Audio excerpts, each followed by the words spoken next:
In an ancient kingdom, where legends are born and warriors are made, a queen known as the Lioness gives birth to a daughter destined for greatness. Princess Zara follows in her mother's footsteps, becoming a warrior of exceptional skill. But training grounds cannot satisfy the fire in her heart. When a mysterious beast threatens her people, Zara sees her chance to prove herself. Against her mother's command, the princess ventures alone into the ancient forest, where danger awaits in the shadows. But what begins as a hunt becomes an unexpected bond that will change her destiny forever. Discover the beginning of an epic tale where courage meets compassion, and a princess becomes a legend. Subscribe now for more. Long ago in the ancient kingdom of Azania, there ruled a queen unlike any other. Queen Anne, known to her people as the Lioness, commanded respect not only for her wisdom in governing but for her unmatched prowess in battle. The neighboring lands knew better than to threaten Azania, for its queen was both its ruler and its fiercest protector. On the night when the moon reached its fullest during the 7th month of drought, Queen Anne gave birth to a daughter. The child's first cry echoed through the royal compound with such strength that the elders exchanged knowing glances. This was no ordinary princess. The queen named her daughter Zara. Zara was seen as the child who has the eyes of one who sees beyond.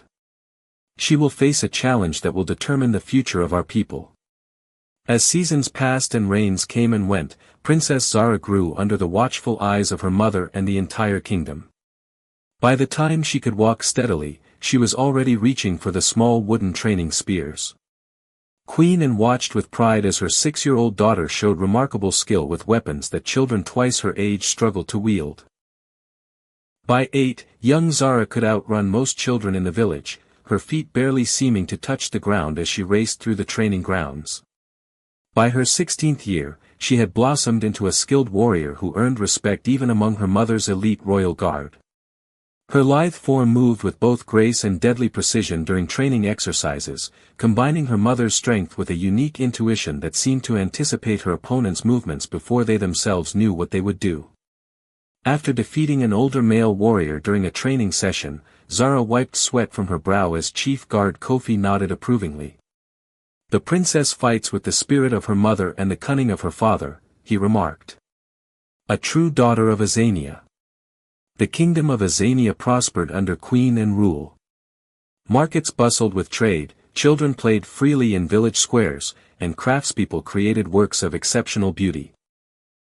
For generations, the people had lived in harmony with the land and its creatures, taking only what they needed and giving back to the earth that sustained them.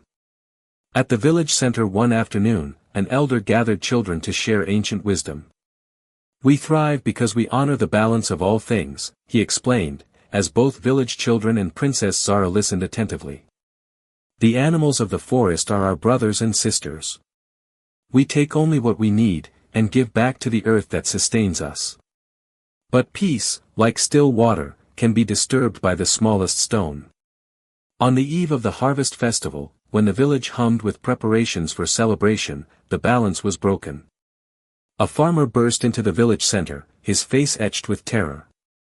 "Help!" he cried, gathering the attention of warriors and villagers alike. "My cattle! Something attacked them at the forest edge." To be continued, watch out for part 2. This is a tale of Zara, the warrior princess.